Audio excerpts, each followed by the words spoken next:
Sigrid has provided us with this wonderful poem. It is 30 years old? It was in the early 70s, 40 years old. It's from the early 70s, and it was written in honor of someone's retirement. Yeah, I worked with Barry since we started in the information booth, and then became customer service. And wouldn't want to be there today in customer service. But anyway, my supervisor wrote this about back in those days we had what they call a dock agent. And that person was in charge of the whole terminal, everything that happened in it and didn't happen in it. And he retired, and this is what he wrote. And so we made some copies thinking, really, there's not that much that's changed. So I'd like to read it. I think it's really kind of charming. I'd like to read it to you. I think it's a good segue into our speaker. No more dust, no more construction, no more complaints about dock disruption, no more schedules, no more waits, no more bitching about the high rates, no more questions from tourist clowns, no more guff or commuter frowns, no more traffic in all the wrong places, no more bums in all the warm spaces. So, all of these sounds good to be all of this sounds too good to be true, but you will be missed at Pier 52. What will we do when the lost can't be found? We won't have our old pal Marv to hound. That was Marv who's retiring. And I was in charge of the lost and found, so I can attest. Well, there you go. So anyway, it seems like they have the same issues today as they had 40 years ago. So thank you. Would you like to use this? I prefer not to, if everyone can hear me. I'll try and talk loud. So thank you very much for this opportunity. I love coming to Bainbridge Island. When I was very young, my grandparents actually had a summer place here. In fact, it wasn't too far away from here. It's on the west side of the island, not on the water, just a little shack. It's long since gone, sadly. So, anyway, yes, I'm Charles Prestrud, and in my 20-year career with the Washington State Department of Transportation, the last 4 were actually with the ferry system. I worked in their planning group on the long-range plan. And I'll talk a little bit about that, but first I would like to give a very brief recap of some of the actions the legislature took in the session that just ended that had to do with ferry system. And by the way, I'm not recommending the ferry system purchase streamlined Kalakala ferries, but it's just a wonderful graphic on the postcard. So in the 2024 session, the legislature was in a really difficult spot because in the months leading up to the session, they were informed that they needed to find an additional $4 billion to fix culverts that were blocking fish from migrating upstream. And they also learned that major highway projects had gone hundreds of millions of dollars over budget. What a surprise. And they also were informed that even though they had previously been told there was an annual deficit for highway maintenance of about $350 million per year, that it was actually closer to $1 billion a year additional was needed. So very big budget gaps to fill, and that of course is difficult for any legislature. So going into the session, the ferry system came back to them and said, oh, by the way, those hybrid electric ferries we're hoping to buy, they're going to be more expensive than we thought. And the cost for electrifying the terminals, also getting expensive. And we are going to have some additional labor costs because we need to spend more to hire people to fill vacancies. So the legislature in this short session really had a tough task. But what they ended up doing was providing an additional $73 million to cover cost increases for hybrid electric ferries. That's not all of the cost increases. There will be more that they already anticipate beyond this biennium. $196 million from the carbon emissions reduction account for terminal electrification and hybrid power systems. As you, I'm sure, are aware, gas prices are pretty high in Washington State, and about 45 or 50 cents a gallon of that is attributable to the carbon emissions tax. And when the legislature enacted that, they imposed a limit on what it could be spent on, and it was not to be used for any highway purposes. Of course, the ferry system the ferry system is actually part of the state highway system, but they still didn't want to spend it on anything that made it easier for people to drive. So they came up with this compromise that they would allow some of the carbon emissions revenue to be used for the electrical components of the hybrid electric ferries. Politics in action. And then an additional $33 million for vessel preservation, $1.5 million for pre-design work on the next class of new ferries. That's not the hybrid electric ones they're trying to get built now. These would be the replacements for the Issaquah class. And then $10 million for this biennium to increase ferry crew size. As you're probably aware, the Coast Guard sets a minimum number of crew for each ferry. And for the Issaquah class, it's usually 12 crew. So if one person calls in sick or gets hurt or whatever, can't make it on short notice, and the ferry system can't find someone to fill in, then the ferry just sits there, even though you've got 11 people sitting on the boat. Some of them may even be making overtime. So the department said, well, you know, we can avoid that kind of last-minute bad surprise that keeps happening if we have more than the minimum number of crew on each ferry. And that way, if one person doesn't show up, assuming it's not the captain who doesn't show up, then it can still operate. That, of course, does cost something, and since the ferry system is already having a hard time hiring people with the Coast Guard certifications that are necessary, it remains to be seen whether they're going to be able to find all the people that they hope to fill those shifts. It's not a bad idea, but it does cost something. And then $5 million for internship programs, more human resources staff, things like that.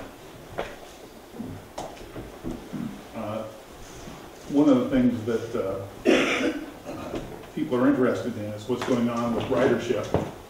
This graph shows the trend from 1990, that's the solid line, up to 2017, and then the dashed line was the forecast for ridership going forward.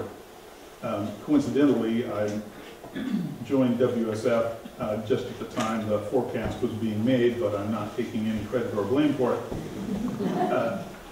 And what you can see is that ridership actually peaked back in about 1998 or 99.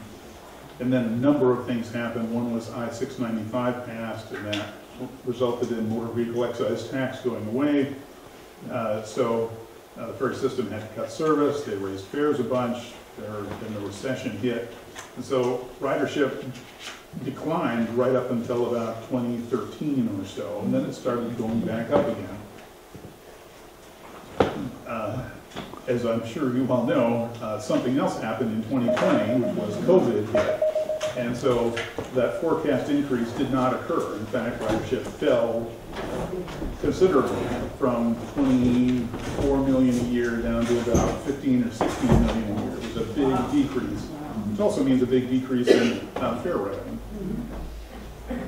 Right now, the forecasts from late in 2023 show, I think very optimistically, that ridership may return to 2019 levels by 2028. I don't think they're going to get there. But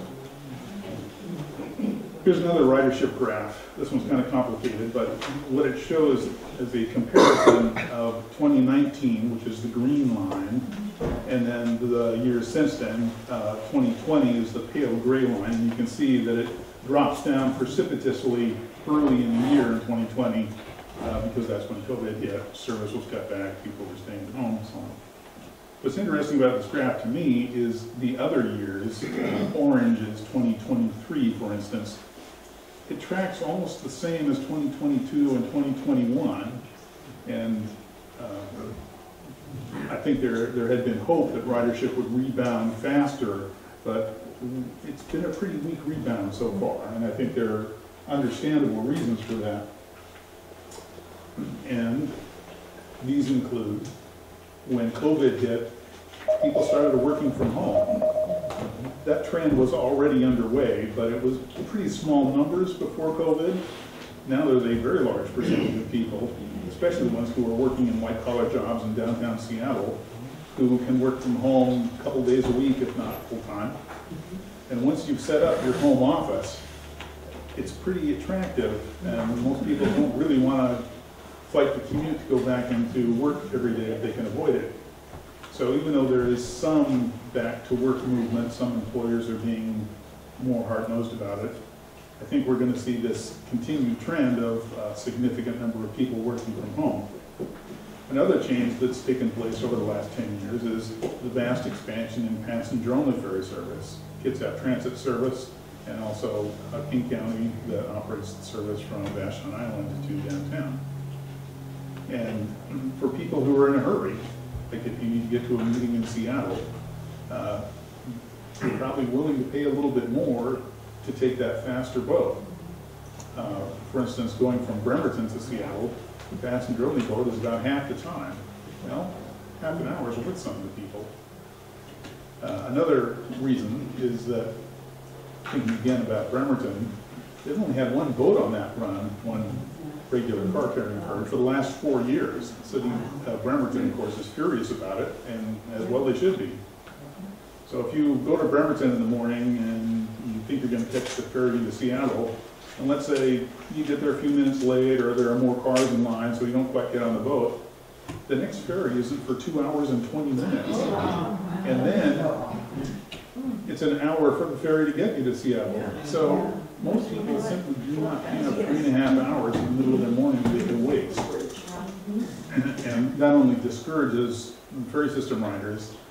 It's another incentive for them to take the passenger-only ferry service if they can. And then last, of course, are the fare increases. And, you know, if you're only taking the ferry a couple times during the summer to go out to the peninsula or the San Juans, you may not think that much about it. But if you're a regular commuter, that couple extra dollars per day really adds up. So all of those things, plus the service unreliability that the ferry system has had in recent years, has discouraged ridership. And even though I'm hopeful that sometime after 2028, the ferry system has returned to its pre-COVID service levels and a higher level of reliability, some of these reasons are not going away. And I think we can expect that there should be some growth in ridership, but it's going to be less than has been forecast. I mentioned on-time performance. You've probably experienced this yourself. I did just this morning coming over here. Got on the ferry, just sat there for 15 minutes. I finally had to ask one of the crew, how come we're not leaving? And they said, oh, the ferry in Winslow is running behind schedule, and we don't want to leave yet because then, you know, we'll just interfere. So we sat there. Anyway, what's interesting to me about this is if you look at the on-time totals down at the bottom, I guess that may be a little hard to see from where you are. Okay. In 2020, on-time performance system-wide was 92%. And the ferry system standard is 95%. That's a pretty high standard. 92% is respectively close. In 2021, with COVID, was down to 86.5%. Even though traffic was a lot less, they still had a hard time staying up. In 2022, it was down a little bit more to 85%, and in 2023, it's only 84%. This is not a good trend. Also, sorry, I wanted to point out specifically, if I'm reading this correctly, that Bainbridge actually has the second lowest, maybe the lowest of each route reliability equipment. Yeah, and we're at 78. I noticed that too, and it surprised me because I always thought of this route as one that has newer ferries, and but there have been a variety of reasons for that. And all of the construction of the terminal, I think, made it new in 2023. So another one of the big issues for the ferry system is renewing their fleet. As I'm sure you're all aware, ferries age, and ferry system has not built a lot of new boats in the last dozen years. The long-range plan that I worked on called for adding 16 new ferries over 20 years. That's really pretty aggressive. It's not quite one per year, but that's still very aggressive. It called for 7 new ferries by 2028, and also to retire 5 old ferries that had reached 60 years in service. To me, it's almost scary thinking about ferries that have been in service for 60 years. I mean, they're sitting in salt water, rusting away, and they haven't gotten enough maintenance. So, is this the 2019 plan? yes. So, this is an ambitious plan, and unfortunately, it's not being met for a number of reasons. The idea was that this would allow the ferry system to increase the fleet size just a little bit, so when a ferry conks out for some reason, they have a spare, or several spares. And also so they could rotate the ferries out for maintenance and spend more weeks each year in dry dock and getting maintained. This is going to be a very serious problem going forward because the latest schedule calls for, we hope, 2 new ferries in 2028, but even that's no sure thing. So that means they need to keep the existing fleet, some of which was due for retirement years ago, running for another 4 years. Wish I had better news there, but it's going to be a serious problem. This is a graph I prepared using ferry system data, and what it shows is operating cost per hour and operating cost per passenger, the trends from 2013 through 2021. The red line is the cost per service hour, and as you can see, back in 2013, it was about $1,800 per ferry per hour. That's the average across the fleet. It varies, smaller ferries, cheaper to run, bigger ferries, more. By 2022, it was about $2,700 per ferry per hour. So that's a 50% increase in 10 years. That's not a good trend. The blue line is the operating cost per passenger. As you can see, that rose very sharply. Part of the reason for that is with the COVID pandemic, the decrease in ridership, you're spreading the operating costs over fewer passengers, and so cost per passenger goes up. But the reason the ferry system should be concerned about this is the upward trend was in effect even before COVID hit. These are not good trends. And one of the things that concerned me even when I was working for the ferry system on the long-range plan is they didn't really pay very much attention to this. I mean, it was just hoped or assumed that once we get new ferries, they'll be more economical to operate. And I'm not entirely convinced it'll work that way, but let's go. So, how did the ferry system get into this mess? I'm sure all of you have some ideas on that. One is years of inaction and underinvestment, and that's despite the efforts of Alice. When she was on the Transportation Commission, we tried very hard to get funding for the ferry system. But over the last 10 years or so, it just didn't get either the attention or the investment that was needed. Another concern is I think there was a loss of focus on operating efficiency. When I was with the ferry system working in their planning group, headquarters was always giving us things, it was like the planning fad of the month, you know, and we're going to focus on diversity, equity, and inclusion, and well, yeah, that's a good thing, but that doesn't make the ferries run, you know. And so, anyway, they kind of dropped the ball there. And then, of course, COVID caused a lot of problems for the ferry system. One of those problems was a lot of senior employees left. And that was partly in response to one of the governor's executive orders requiring vaccinations for all employees. And the ferry system already knew that a high percentage of the workforce was approaching retirement. Actually, there were a lot of employees who were already eligible for retirement. And some of them said, you know, I'm done, I'm not going to get vaccinated. And so as a result of that mandate, that executive order, 132 ferry system employees left in a span of just a month. And since they were already struggling to fill the vacancies and recruit to take the place of people who they knew were approaching retirement, it meant that they weren't going to have enough staff. And that is still a problem today. Because as you know, it takes a long time to get the Coast Guard certifications and work your way up through the ranks. And these are not people you can just hire off the street. It takes experience and credentials, which are hard to find, and the people who have them often prefer to work in the private sector. In late 2021, I was talking with one of the human resources people in the ferry system, and I said, well, you know, how's the recruiting going? Because they used to recruit just in spring because they needed more people in summer. After COVID hit, they said, you know, we need to start recruiting all the time, year round. Good idea. And she said, yeah, we had over 100 applicants. Great. She said, but it only turned into 8 hires. And she explained to me that a significant number of them couldn't pass the drug test or the criminal background test, or they really had, you know, no experience at all.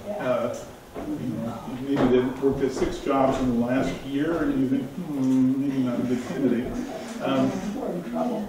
And then the other problem was that the most qualified candidates, before they could even get them in and interview them, would often take jobs in the private sector. So they were just having a real hard time filling vacancies. And I think that's still the case today, though I think they're doing a little bit better. It's worse than that.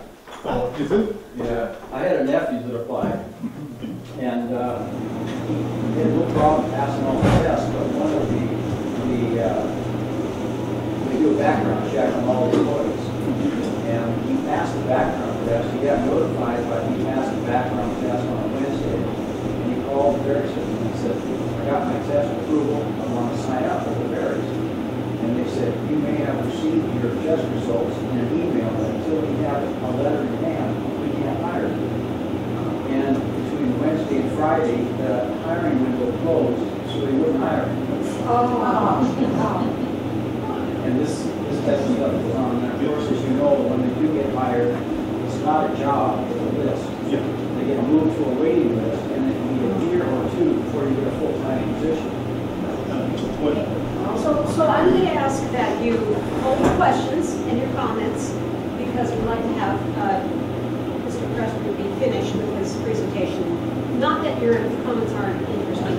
And I have some too, because I worked with the ferry system for a long time as well. Alice, you just say, But shut up. But we will, I'd like to have Mr. Prestrud finish his presentation, and then we'll get into the question and answer there. Go ahead. I'm almost done. Yeah. So, what's next for the ferry system? Because they have fleet inadequacies, not enough boats, the legislature has provided additional funding to extend the service life of some of the older ferries.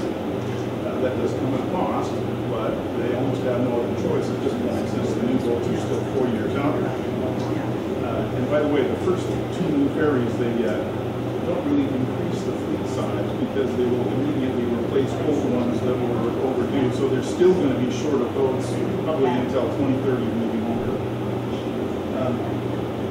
Later this spring or early summer, they're going to issue a request for proposals for the hybrid electric ferries. As you may recall, they attempted to negotiate a contract with Feeder Industries, which is the shipyard in Seattle.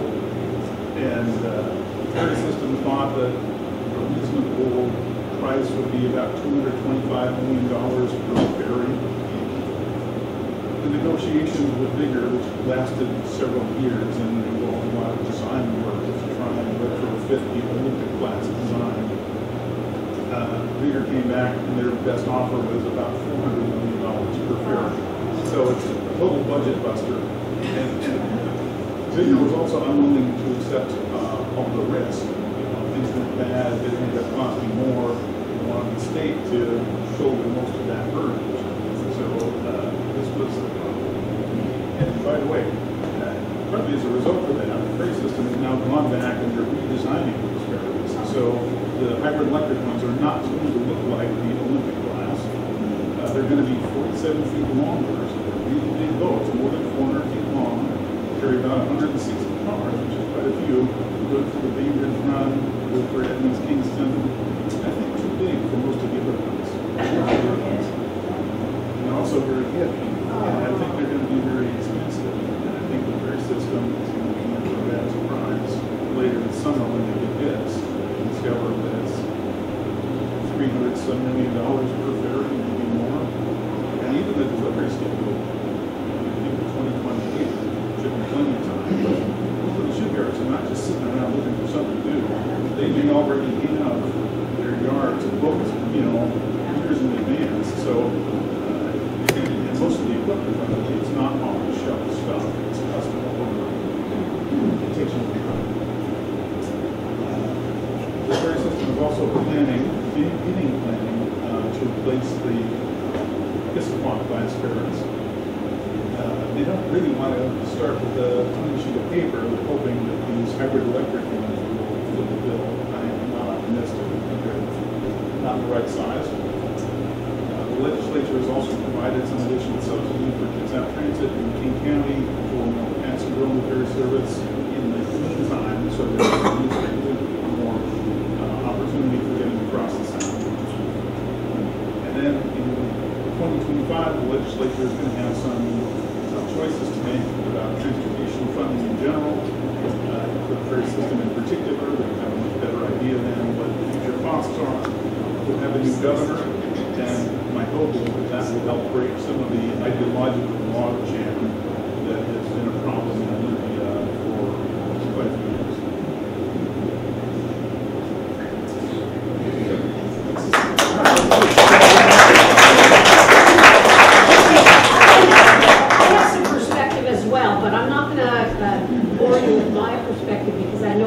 Ideas and questions are more important. I'm going to let Bob James ask his question first, and then Stuart will be next.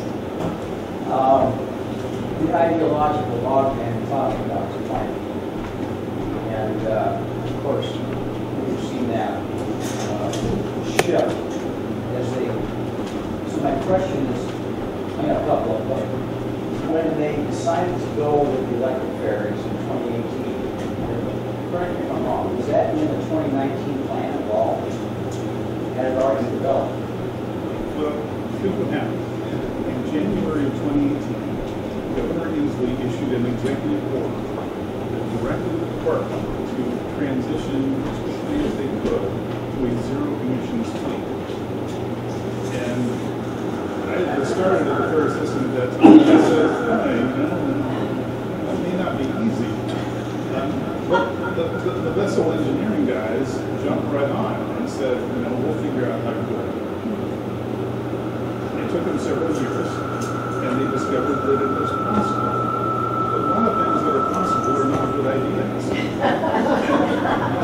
And what we learned when Picker came back, in 2021 and said, look, this is going to cost you $400 million a ferry, and you're not getting it anytime soon. It's going to take us a long time to get it built.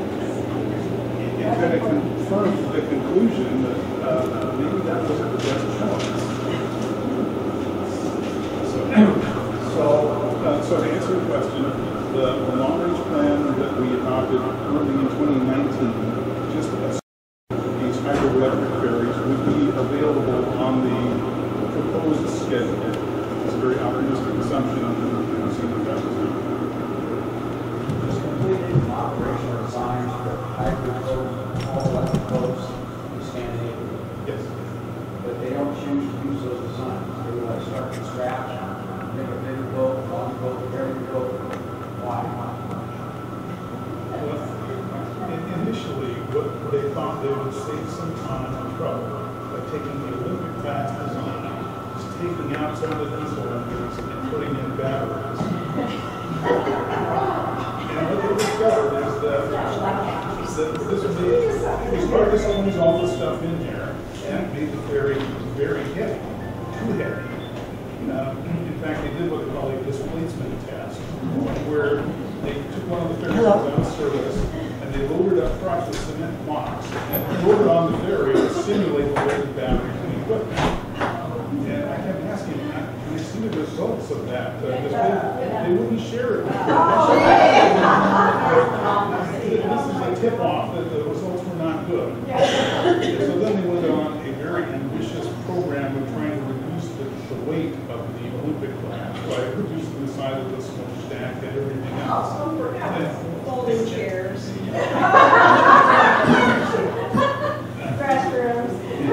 So, anyway, you are correct. There are a few countries in the world, Finland and Norway, that have electric ferries. Most of them run on much shorter routes and usually much smaller ferries. So it is possible, but I'm not sure it's a good fit here. Though I agree with you completely that we're going to have an electric ferry. Start with a clean sheet of paper instead of trying to retrofit and all the time. Yeah, I'm gonna, One more, if I may, real quick. quickly, yeah. State transportation budget, which you said hasn't basically been done since 2007 for the roads. The state highway system plan has not been updated since 2007. Right. Okay. There's evidence there for a lot of other things. And then we have the 2018 plan for the ferries, which basically hasn't been active on at all. Okay. Fair? Yes. Okay. So we have the highway division doing nothing on the roads and the ferry division not accomplishing anything in the plan since 2018. How come nothing happens ever? Well, don't forget, the highway system is required to replace every culvert in the salmon buried stream with a bridge. And that's what you're seeing on 305 and all over the state. So they are not doing anything. They are Well, doing some that's stuff. the state's own fault, they have appealed that system since the 90s. But They it's brought that whole still, thing on themselves. Fish first. that's what they're doing. Okay, I'm gonna call on Stuart now. Go ahead. So my observation from many years in the business world is that most well-run organizations get that way with my leadership. And if I recall correctly, they just kind of pushed the rapid credit system out of the waters. Can you tell us where that stands and what you think is going to happen? Unfortunately, the assistant secretary that serves as head of the ferry system, it's a political appointment, even though some of them are clear people. And the one who just retired, Patty Rostello, who I've been playing with for a long time, she's a smart project manager, she's a good engineer, she has good supervisory skills, she had no marine experience at all. So, even though I have high regard for her skills, and she was with the department for I think 35 years, she was a little bit of a surprise pick for the job. The person who had it before her, Amy Starkey, law graduate of Duke University, obviously got some smarts, no experience with an operating agency, no marine experience. And so I think that in a sense, well, the person who now is running the ferry system actually has very strong marine experience. And I think this is a very positive development. His name is Steve Nevy. And I don't want to just leave it look like I'm blaming the previous heads of the ferry system. When I went to work with the ferry system, I talked to a guy who was the planning manager at the time, Ray Beardo, who I'm sure you remember, who was there for a long time, very smart guy. He spoke in this video. I said, Ray, you've got the toughest planning job in the state. And the reason is he has too many bosses. He has Secretary of Transportation, Governor, Legislature, Transportation Commission, unions, the Coast Guard, the Army Corps of Engineers, the Department of Ecology, and very difficult to get things done. And then when you have on top of that political division in Olympia, where the legislature thinks they kick the can down the road, no, ferries are getting old, we'll deal with it next year, or maybe the year after that, something like that. So that's kind of the way it plays out. And the Secretary of Transportation now works for the governor. Yeah. It used to be an independent commission that So there was a little bit of a balance of power there. So you can see that in some of these presentations, the governor's agenda is topmost. Because the Secretary of Transportation is his appointee. Which would be my last question, is do you think the new director is willing to resist that political pressure and make more practical decisions about how to build an infrastructure and how to run it? You're so sweet. I have admitted, he actually started the ferry system while I was there. That was during COVID, everyone was working remotely and there were different sections. It was never in the same room with him. But, you know, he has impressive credentials, and I think now there's a much greater awareness on the part of the legislature that these are problems that can no longer be kicked down the road. So he's in a position to take that 2019 plan, update it, go to the legislature and say, here's what needs to happen if we want this system to run efficiently. So other questions? Let's see. Just a little question. Since the system always needs more money, why did they decide to let you travel for free?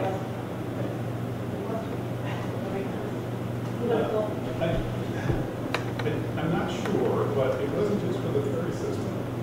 There was kind of a deal between the legislature and the transit agencies that any transit agency in the state that allowed students to ride for free, I think would get some additional state subsidy or compensate for the lost fare revenue that they supposedly get.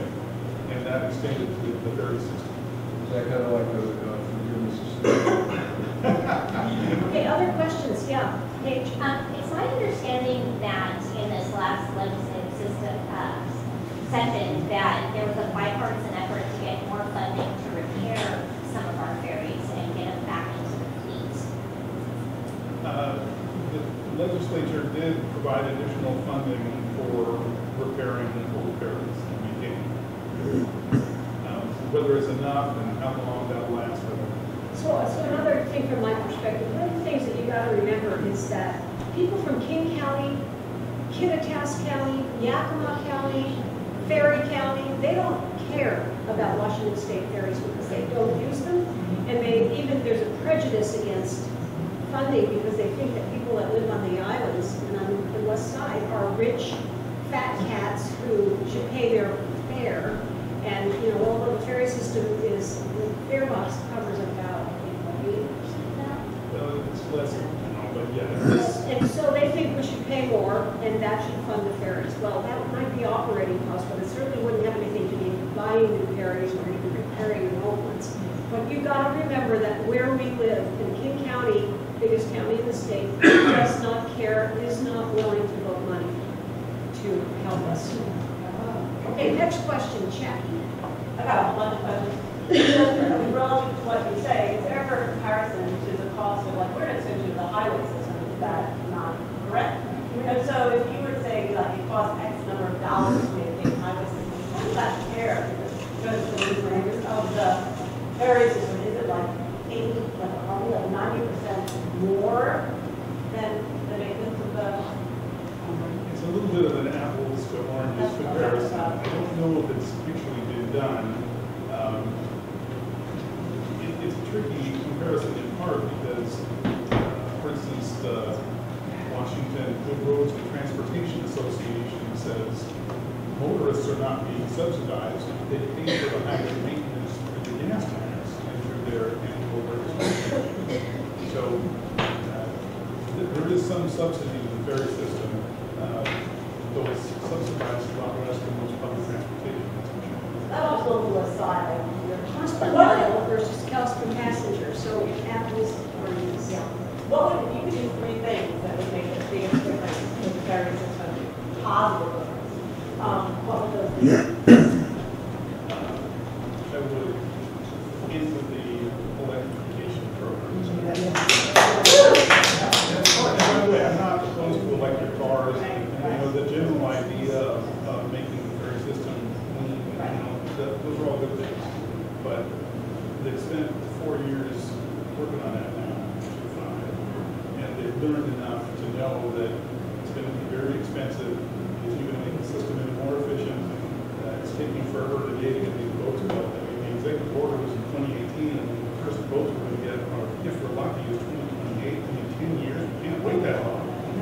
And I think they're also, designing a ferry is a tricky thing, because there are a lot of trade-offs. You know, if you make it, you want to make it big enough to carry all the cars and people, and make it too big, then it's heavier, requires more crew.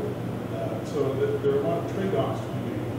And if on top of the ones that are just unavoidable, you also say, oh, we want a ferry that doesn't emit any carbon, so it's going to have batteries.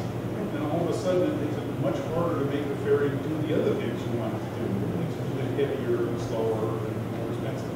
So Charles, who's doing the design? Is it in-house with DOT or is it the marine architect?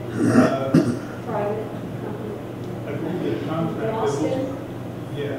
Boston? And I'm not sure which firm they chose, but, and by the way, the ferry system does have on staff named architects who are smart guys. But Some of you might know Stan Stumble. Yes. Yeah, Stan Stumble is a marine architect. He lived someplace near. That's one, there was two more maybe. Okay, who else has a question? Yeah, another one, Stuart, and then I'll get to you. Go ahead. Yeah, Stuart. Quick question was around the requirement to build ferries in Washington State. That's essentially sole sourcing when you're trying to build a large capital asset. Am I correct in seeing that they're now allowing them to build anywhere in the U.S.? yes. And if yes, why don't they allow it to go international? Most of the large ferry building goes on in Asia. Jones Act. Yeah, unfortunately, there's federal law that would make it practically impossible to have it built in a foreign shipyard, which, by the way, DC Ferries does. And their ferries cost about half what we are paying. So I was told that BC Ferries, the hull is built in Turkey, and a lot of the engine and propulsion is Taiwan, and so, you know, that just isn't accessible for us. Okay, other questions? Romy? Oh, I'm sorry, I said I would call you. Sure, yeah. I was just wondering if it has ever inquired why people drive it, and so perhaps we could have passenger and then a car ferry. Passenger might be cheaper. Do we know why kind of going to the car started at the airport instead of perhaps on the car? I don't know if that specific question has been asked. I know they've done very extensive origin destination surveys. And some years ago, when they did one, they were surprised to discover that the majority of the ferry system customers were going from Kitsap County to downtown Seattle. Still drove. And, you know, their place of work, you know, maybe it's 6 or 7 blocks up from Pullman Dock, but you know, if it were me, I would just hook it up the hill. Maybe that'd be a forced thing. If we got a passenger ferry, they would have to. But then too, think about the ramp situation. If you're somebody who has a broken leg, Oh, yeah, but they have every other hour. You know, they would show up. I'm just saying, it's, if you can't walk, Yeah. you are not going to be able to take a passenger ferry or a car ferry on foot. Okay, somebody else had Romy. Yeah, it's, I really don't want this, because I know folks in the union and all that sort of stuff, what their basic attitude is and so on. One question I've always had, this is an inland water, so we're not talking about going across the Pacific Ocean, China, or, you know, the Gulf of Alaska or whatever. So why is the Coast Guard in charge of what really is an inland waterway bus system that ought to be run just like a bus system and not have to put potential employees through all of this regulatory rigmarole? Because a lot of the younger people, if you talk to them about it, they'll say, hey, yeah, I would want to work for it. I have to go to school for 6 months and get my license and do all this. Well, I got kids and I got to pay rent and I can't afford to be a ferry employee even if once I get it and you can take care of it. So why is the Coast Guard in charge of the policy? I can't give you can't quote the United States code that regulates this. Yeah. It is a navigable body of water. so I think the Coast Guard gives jurisdiction. Well, it's also Columbia River, and the point of it is you still take a boat up and down the Columbia River and down the license. Well, maybe if it's your own boat, but if it's passenger driven boat, I think you should. So then too, there are rules that the union, I think, has promulgated. So if you're a new hire, you have to be willing, they call you, and in 4 hours, you have to be at whatever terminal they need you at. So you might live on Vashon Island, and they need you at Anacortes. And so you gotta get in your car at 4 a.m. and get up there by 7 or something like that. And that happens, and you don't have any choice about where you work until you get enough seniority to have a choice. So that's another reason people Well, don't want to. and just, I just want to add one other point, because I was thinking about the Golden Gate Bridge back in the 30s. At the time they built the Golden Gate Bridge, there was a movement to build a bridge up here, but since this was don't offend anyone, a Scandinavian, Finn or Luigi culture, where they still had the first dollar bill they ever got, wouldn't support the building of it. But if you build a bridge from West Seattle over the Kitsap Peninsula, you wouldn't need it. And we wouldn't look like you do today either. Okay, Jamie, I'm gonna call on you. So I don't understand, so you get the call at 4 a.m. and you're on Vashon Island, you need a ferry to get to where it is that you're going, how come, what do you do with the ferries at all? Apparently they now have small boats that help people in that situation. But if you live on, I use the wrong destination, or the wrong origin point. If you live on Bainbridge and you need to get up there, you could potentially go through, I guess you have to have a ferry from here too, so maybe you have to live in Seattle. You get a bridge, you can take bridges, it just takes a little. Well, you have to go to Tacoma and then up. But anyway, that's one of the problems is where you're living, so if you live over here, you're just not going to, Okay, a couple more questions, and Jeff? So back to these electric ferries. This is a question about electricity production in and around Seattle and here and in everywhere else.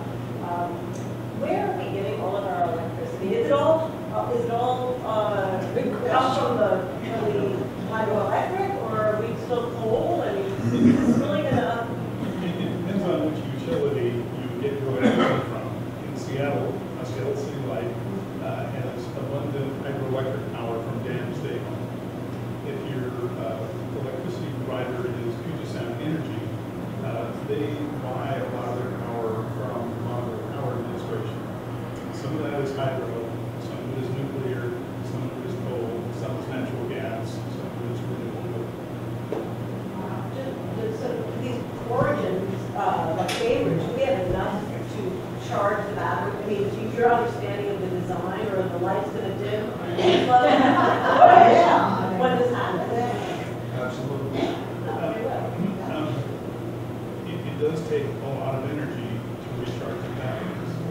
And the ferry system is aware of this issue, and they are trying to design it such that it doesn't cause the problem that you mentioned.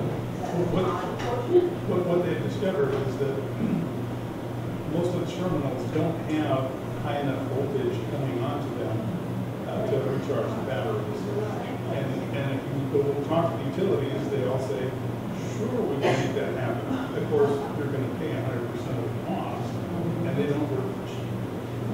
So let's not forget that battery technology is one of the things that technology companies are working on to make them lighter, make them last longer, and make them not have use rare earth elements that we're running out of on our Earth.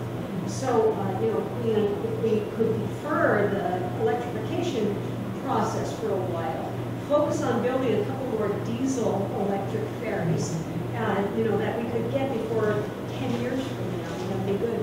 I also heard somebody saying maybe we could talk about leasing ferries.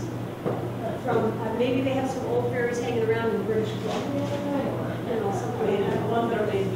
And the ones that are made, that's probably why we can't do it. You're absolutely right. Yeah.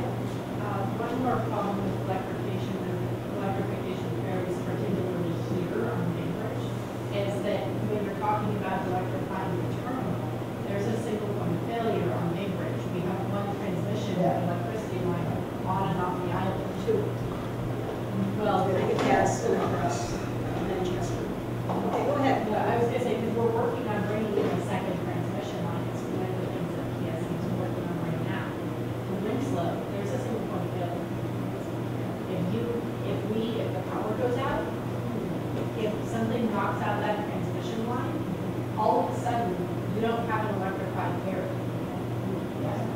could have a coal fire to let Okay, anybody else? Okay, Betsy. I just was gonna say that ferries have had a pretty good safety record, Yes, actually. outside of a few groundings that we know about, but the ferries can sink in Puget Sound, they have, and there's been deaths and disasters and all kinds of things, so that, I mean, you have to give a props for that. Yes, they do have an excellent safety record. Not only have they not had any fatalities, at least in the last 50 years, they actually save a few lives every year. Boats are sinking or kayakers who get flipped over or things like that. So, yes, they definitely do. And at least the doors aren't blowing